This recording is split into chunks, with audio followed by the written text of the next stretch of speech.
आप तक न्यूज में आप सभी का स्वागत है। आज हम बात करेंगे बीपीएससी टीआरई 3 जो हाल ही में इसका एग्जाम हुआ था और इसका पेपर भी जो है लीक हो गया था। जिसके चलते इस पेपर लीक के चलते कलकत्ता प्रिंटिंग प्रेस काफ़ी चर्चा में रहा। कलकत्ता प्रिंटिंग प्रेस के ऊपर कई सारे एलिगेशन लगाए गए हैं जो वास्तविकता को दर्शाता है।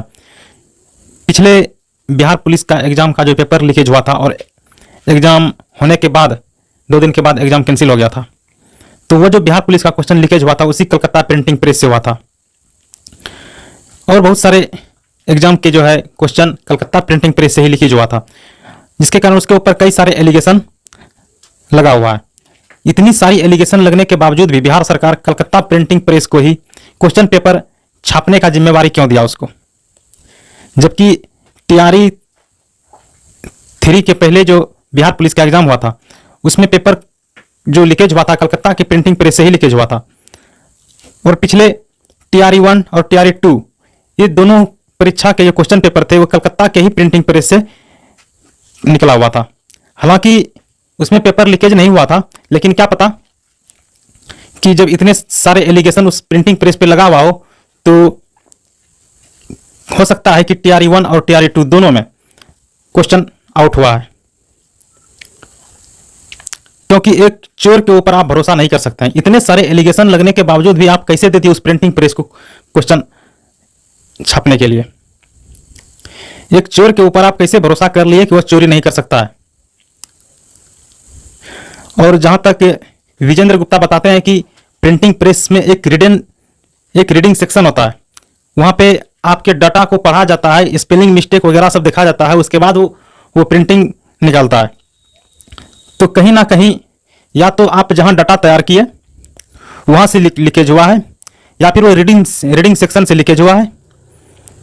ऐसे इस मामले में विशाल कुमार चौरसिया जो पकड़ाए हुए हैं मुख्य रूप से आरोपी हैं, वो एक टीआरई 3 एक ऐसा एग्जाम नहीं है जिसकी इसमें क्वेश्चन पेपर उसने लीकेज किया है। भारत के कई राज्यों में उसका आपराधिक घटना उसका रिकॉर्ड है।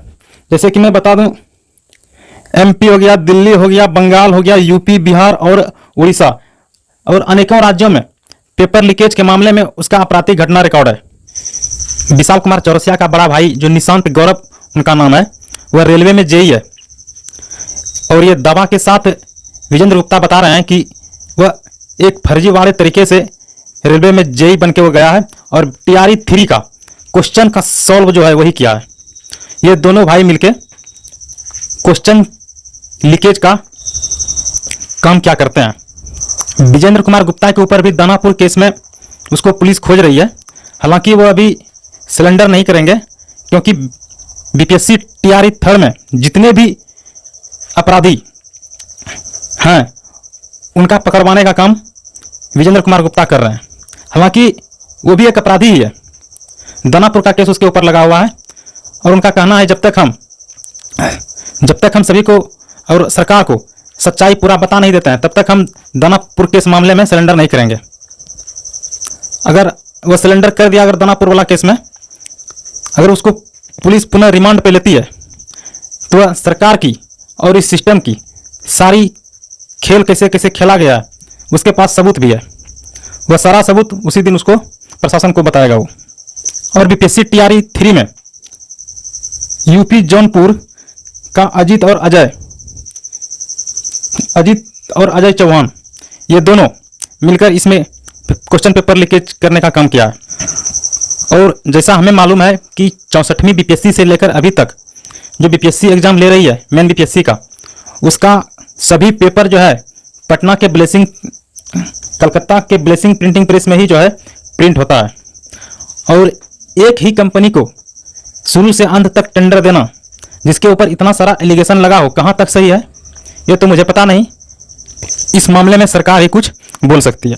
हम धन्यवाद देना चाहते हैं ईओयू को, जो कि इस मामले का जांच जो है सही रास्ते पे लेके जा रही है। हालांकि सरकार ने इसका डाटा जो है मिटाने का प्रयास किया था, लेकिन जो ईओयू का जो अधिकारी हैं वो उनको डाटा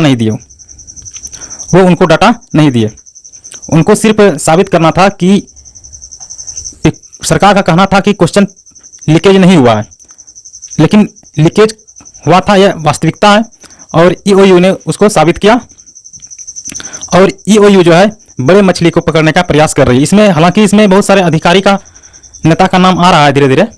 विशाल कुमार चौरसिया का रिकॉर्ड है कि वह जेल में रह करके भी कई राज्यों का पेपर लीकेज किया है। बीपीएससी टीआरई थर्ड में पटना के एक होटल से 750 स्टूडेंट को क्वेश्चन पढ़वा रहा था और एक स्टूडेंट से 10 लाख रुपया, तो आप कर सकते हैं कितना हो गया, 75 करोड़ रुपया हो गया। यदि 5 करोड़ उसका सरकार थाना मैनेज करने में चला जाता है तो बहुत है, लेकिन एक आम आदमी इतना रुपया का नहीं बचा सकता है। एक आम आदमी 75 करोड़ रुपया को बचा नहीं सकता। इसके पीछे जरूर किसी नेता का हाथ है, ऐसा विजेंद्र गुप्ता बता रहे हैं। और टीआरई 1, टीआरई 2 और टीआरई थर्ड में जितने भी स्टूडेंट बैठे हैं सभी का मांग है कि टीआरई 1, 2 और 3 तीनों का जो है सीबीआई जांच होना चाहिए। और जबकि तीनों का जो क्वेश्चन पेपर है कलकत्ता के प्रिंटिंग प्रेस में ही जब प्रेस हुआ है, तो विद्यार्थी का शक करना भी जायज है, क्योंकि चोर के ऊपर भरोसा आप नहीं कर सकते। पहले विद्यार्थी को मालूम नहीं था कि क्वेश्चन कहाँ पे प्रिंट होता है, नहीं होता है, कहाँ से आता है, नहीं आता है। जब क्वेश्चन पेपर जब लीकेज हुआ उसके बाद ही जो है विद्यार्थी को पता चला कि नहीं कि कलकत्ता के प्रिंटिंग प्रेस में टीआरई 1, टीआरई 2 और टीआरई 3 का जो है क्वेश्चन पेपर प्रिंट हुआ है। और बिहार पुलिस का भी जो है कलकत्ता के प्रिंटिंग प्रेस में ही क्वेश्चन प्रेस हुआ है और वहीं से लीकेज भी हुआ है। सभी विद्यार्थी का मांग है कि टीआरई 1, टीआरई 2 और टीआरई थर्ड का जो है सीबीआई जांच हो। आप तकनीक में बने रहने के लिए आप सभी को बहुत बहुत धन्यवाद।